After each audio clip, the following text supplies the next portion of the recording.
Yooyyaa babaaroo nageenyi badhaadha akkam jirtu daawwattootaa fi hordoftoota Milkii Miidiyaa Neetwoork oduu yeroo kanaaf qindeeffanneen isinitti himaa oduu waliin ani Giftii Badhaasooti.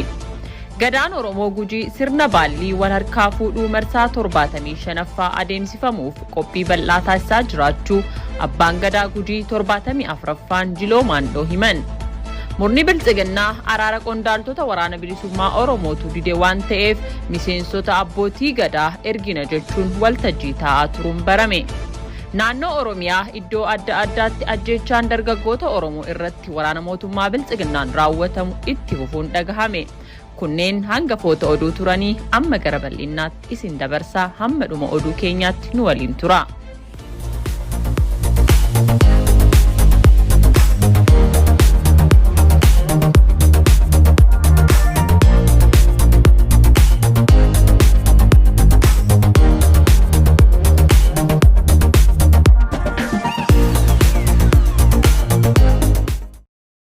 Gadaan Oromoo Gujii sirna baallii wal harkaa fuudhuu marsaa 75ffaa adeemsifamuuf qophii bal'aa taasisaa jiraachuu abbaan gadaa Gujii 74ffaan Jiloo Maandoo himan. Abbaan gadaa Gujii Jiloo Maandoo akka jedhanitti sirni baallii wal harkaa fuudhuu gurraandhala 13 bara 2016 ardaa jilaa mee'ee bokkootti kan raawwatamu ta'uu ibsan. Kanaaf qophiileen garaagaraa jiloota gadaatiin taasifamaa jira jedhanii jiru abbaan gadaa Jiloo Maandoo. Uummanni Gujii uummata aadaa, seenaa, duudhaa fi sirna gadaa kunuunsee har'aan ga'ee fi qajeeltoo sirna gadaatiin buluudha. Sirni baallii wal harkaa fuudhuu gadaa Gujii bara 1424 irraa jalqabee hanga har'aatti walitti fufiinsaan kan adeemsifamaa jiru yoo ta'u, abbaan gadaa 74ffaan abbaa gadaa 75ffaaf baallii dabarsee kennuuf sirni garaagaraa adeemsifamaa jira. Sirni baallii wal harkaa fuudhuu gadaa Gujii abbaa gadaa Jiloo Walaagoo irraa jalqabee osoo walirraa hin citin abbaa gadaa Gujii 74ffaa Jiloo Maandoo irra gahee jira. Abbaan gadaa Gujii 74ffaan gadaa harmuffaa irraa ta'an Jiloo Maandoo abbaa gadaa 75ffaa gadaa Roobalee irraa ta'anitti baallii dabarsanii kennuuf qophii bal'aa taasisaa jiraachuu himanii jiru. Abbaan gadaa Gujii 74ffaan Jiloo Maandoo baallii dabarsuu jechuun maalidha jedhamee gaaffii gaafatamaniif deebii yoo laatan sirna gadaa keessatti gadaan waggaa 8 baallii yoo walitti dabarsu eebbaa fi karaa nagayaatiin aangoo gadoomaa dabarsee kan walii itti kennudha jedhanii jiru. Haaluma kanaan gadaan Gujii marsaa 75ffaa baallii dabarsee walii kennuuf jiloota garaagaraatiin qophii taasisaa jira. Abbaan gadaa Jiloo Maandoo gurraandhala 13 bara 2016 akka lakkoofsa Habashaatti sirni baallii wal harkaa fuudhuu gadaa harmuffaa irraa gara gadaa Roobaleetti kan dabarfamu ta'uu ibsuun gadaan Gujii sadan urgaa mattii fi hokkuun sirnoota jila guddaa dura raawwataman garaagaraa xumurachaa jiraachuu ibsan. Abbootiin gadaa Gujii sadan urgaa irraa abbaa gadaa Jiloo Maandoo dabalatee kan mattii fi hokkuu haala miidhagaan qophii taasisaa jiraachuu abbaan gadaa Jiloo Maandoo himanii baalliin ardaa Jiloo mee'ee bokkootti wal harkaa fuudhama jedhanii jiru. Akka sirna gadaa Gujiitti abbaan gadaa haaraan baallii fudhatu guyyaa baallii dura maqaan isaa hin himamu jedhan. Gadaan maattii tibbana ardaa jilaa Damboobii Roobaleetti sirna maqaa baasii fi jila adda addaa raawwatee jira. Gadaan urgaas tibbana jiloota akka Gurra Uraa, Jaarraa Utaaluu, maqaa baasii fi kanneen biroo adeemsisuu kan himan abbaan gadaa Jiloo Maandoo ilma isaanii kan duraan dabballee amma maqaa Finiinaa jedhanii moggaasuu himanii jiru. Sirni gadaa Gujii marsaa 75ffaa osoo addaan hin citin baallii walii dabarsaa dhufuu himanii sirni gadaa rakkoon barbaade yoo dhalate guyyaa isaa eeggatee osoo hin hanqisinii fi osoo irraa hin dabarsin baallii kenna jedhan. Sirni gadaa Gujii abbootii gadaa qofa osoo hin taane jabinna uummata Gujiitiin osoo addaan hin citin har'a gahu abbaan gadaa Jiloo Maandoo yaada kennaniin ragaa bahanii jiru. Sirni baallii wal harkaa fuudhuu sirna aangoo gadoomaa karaa nagayaatiin paartii tokko irraa gara paartii biraatti dabarsanidhas jedhanii jiru.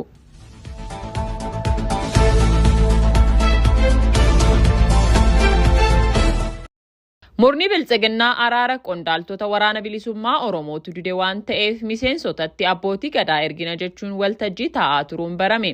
Gadaan bulchiinsa isaa xumuramaa kan jiru murni biltsiginnaa tooftaa ittiin barcuma siyaasaa isaa dheereffatu mijeeffachuuf diraamaa sobaa maqaa abbootii gadaa fi jaarsolii biyyaatiin waraana bilisummaa Oromoo galchina jedhanii qophaa'aa jiru jedhame. Biltsiginnaan ilmaan Oromoo afaan faajjeessuu bartee qondaaltonni olaanoon waraana bilisummaa Oromoo araara hin barbaadanii miseensonni ammoo loluuf fedhii waan hin qabneef ni galla jechaa jiru. Kanaafuu qaamolee fudhatama qaban hawaasa Oromoo irraa ijaarree itti erginee galchina jechuun karoora isaanii waltajjii adda addaa irratti ibsaa jiraachuun saaxilame. Waltajjii torban darbee magaalaa Shaggar kutaa bulchiinsa magaalaa Burraayyuu fi magaalota adda addaa keessatti ilmaan Oromoo dirqiin waltajjii taasisaa turan irratti ajandaa kana qabachuu fi abbootii gadaa fi jaarsolii dhimma kana hojjetan qopheeffatanii akka jiran ibsanii jiru. Burjaajiin Biltsiginnaan qondaaltota waraana bilisummaa Oromoo fi miseensota adda qooduuf hojjetu kan bubbule ta'us dookumentarii OBN hojjete irratti mallaqa hoggansatu fudhataa fi wal isin nyaachisaa jechuudhaan jalqabanii turuun ni yaadatama. Haa ta'u malee dookumentarii sobaa faayidaa siyaasaa Biltsiginnaaf hojjetame kana asitti waraana bilisummaa Oromoo zooniilee waraanaa cufa keessatti haleellaa laalessaa fudhachuun naasuu cimaa keessa waan seensiseef maqaa jaarsummaa fi koomishinii maree biyyaalessaa walitti hidhuun hojii goyoomsaa akkasumas daguu hojjechuuf qophiirra jiraachuu namoonni waltajjii Biltsiginnaa magaalaa Shaggar bulchiinsa magaalaa adda addaa keessatti hirmaatan himanii jiru.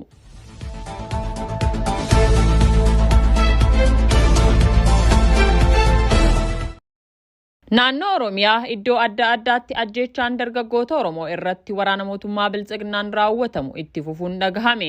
Bara mootummaa Biltsiginnaa kana keessa ilmaan Oromoo badii tokko malee akka baalaatti harca'aa kan jiran yoo ta'u dargaggoonni ammoo addatti qiyyaaffannoo keessa galuun haalaan wareegamaa jiru. Haaluma kanaan kibba baha Oromiyaa godina Arsii baha aanaa Sirkaa ganda Soolee diigalutti waraanni mootummaa Biltsiginnaa gaafa amajjii dargaggoo maqaan isaa Bushraa Abdallaa jedhamu ajjeesuun baramee jira. Waraanni sirnichaa kun gocha badii isaanii kana jabeessanii itti fufuun torbaanuma kana keessa mana namoota 11 ibiddaan gubanii barbadeessuunis himamee jira.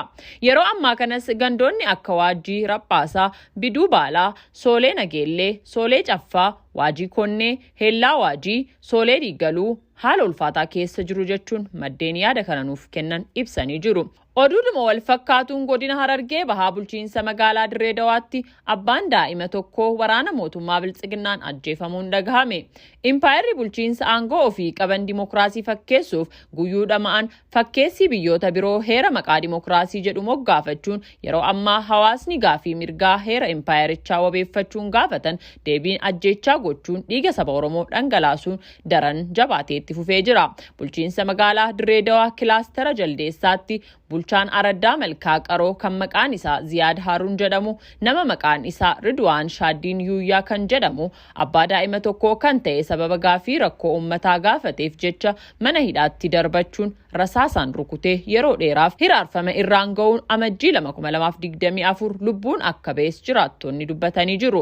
Ridwaan nama jabaa egeree saba Oromoo tilmaamuu fi gaarii namaaf yaaduu malee dubbii siyaasaa gonkumaa akka hin hordofne kan himan jiraattonni garuu ajjeechaan karaa kaadiroota Biltsiginnaan itti yaadamee godhame kun maatiin isaa hiyyummaaf akka saaxilaman gochuun yeroo ammaa haati warraa isaaf daa'imni isaa beelaan dararamaa jiraachuu odeessi gamasii arganne ifoomsee jira.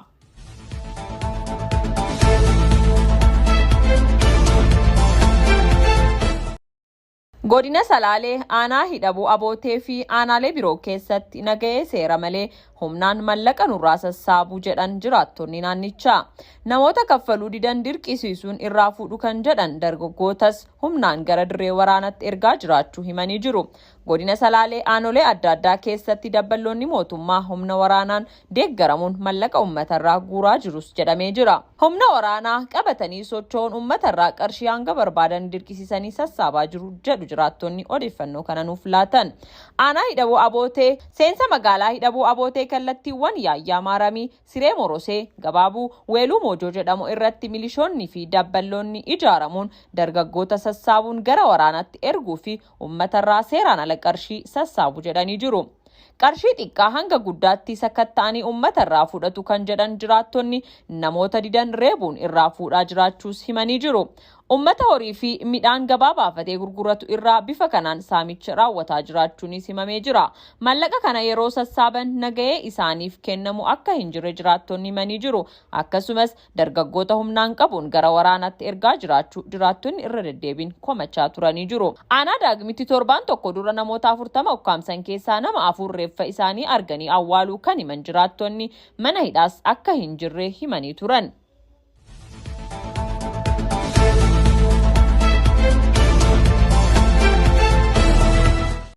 Maqaa waraana bilisummaa Oromoo waliin hidhata qabdu jedhuun hidhaan namoota nagaa irratti hammaachuun himame. Mootummaan Biltsiginnaa maqaa waraana bilisummaa Oromoo waliin hidhata qabdu jedhuun ilmaan Oromoo hedduu ajjeesaa, manaa fi qabeenya isaanii gubee barbadeessaa, kaan ammoo hidhee dararaa jiraachuun ni beekama. Haaluma kanaan kibba bahaa Oromiyaa godina Arsii bahaa aanaa Xiyyoo keessatti maqaa waraana bilisummaa Oromoo waliin hidhata qabdu jedhuu fi waraana bilisummaa Oromoo qallabduutiin ilmaan Oromoo hedduu mana hidhaatti guramaa jiraachuu odeeffannee jirra.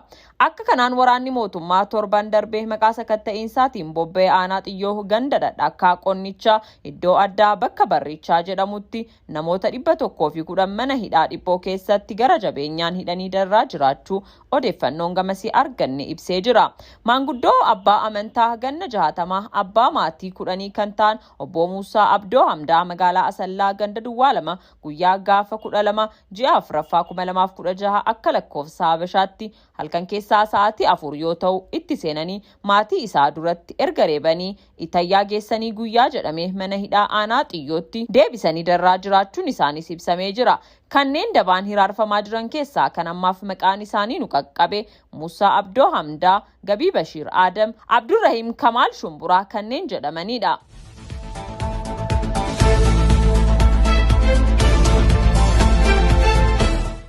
Xiinxalaan siyaasaa Jawaar Mohaammed waggoota 5 darban keessatti dhumaatiin uummata Oromoo irratti raawwatame kan mootummaa Hayila Sillaasee irraa kaasee hanga mootummaa Adwaawitti irratti raawwatame caala jedhe.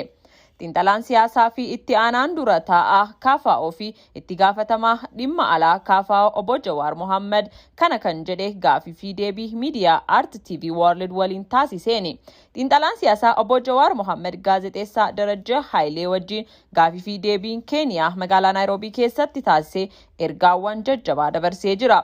Kutaa lammaffaa gaafii fi deebii kana irratti haala yeroo irratti yaadota bal'aa dhiyeessee kan jiru yoo ta'u dhimma abbaa dabarummaa irratti yaada bal'aa laatee jira. Gaazexeessaa Darajjaa Haayilee dhimma abbaa dabarummaa irratti isin abbaa dabareetii jechuun yoo gaafatu Jawaar Mohaammed kana kan jedhe gartuuwwan lamadha jechuun gareen jalqabaa garee durumaan Oromoo jibbuu fi sirna kana kuffisuuf Oromoon taranyaadha jedhee jirudha. Kan lammataa kanneen aangoo irra jiranii fi Oromoo akka gaachanaatti dhimma itti bahuu barbaadanidha jechuun ibsee jira. Kanaan wal qabatee xiinxalaan siyaasaa Jawaar Mohaammed Oromoon yeroo kamiyyuu caalaa akka ammaa miidhamee hin beeku, yeroo ammaa naannichatti yoo xinnaate hidhamtoonni siyaasaa 100,000 ni argamu, kun ammoo naannoo biraa kamuu keessa hin jiru jedhee jira. Bulchiinsa magaalaa Shaggar qofa keessatti manneen hidhaa 30 ol akka jiran Jawaar Mohaammed eeree guyyaa gara guyyaatti namoonni hedduu ajjeefamaa oolus ibsee jira.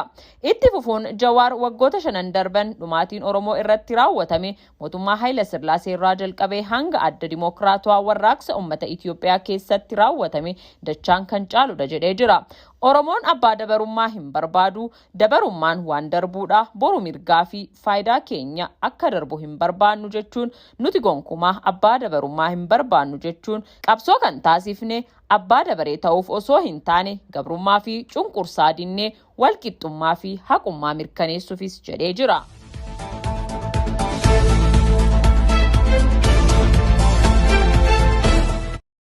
Balaa ibiddaa guyyaa kaleessaa magaalaa Naqqamteetti mudateen bulchaa magaalichaa komatan jiraattonni magaalattii.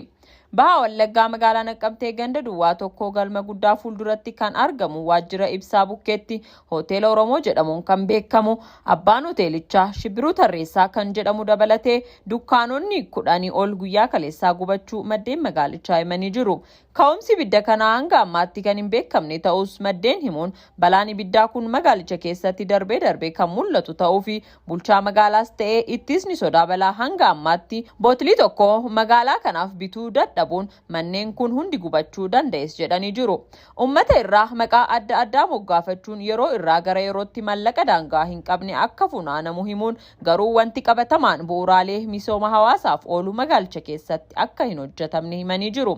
Itti dabaluunis kaabinoonni magaalichaa tuffii hawaasa keenyaaf qabaniif jecha callisanii nu ilaalu jechuun wanti isaan qabatamaan hawaasa keenyaaf hojjechaa jiran hin jiru, bara dhufaa darbaa yoo garaa isaanii guddifachuu ta'e malees jedhanii jiru.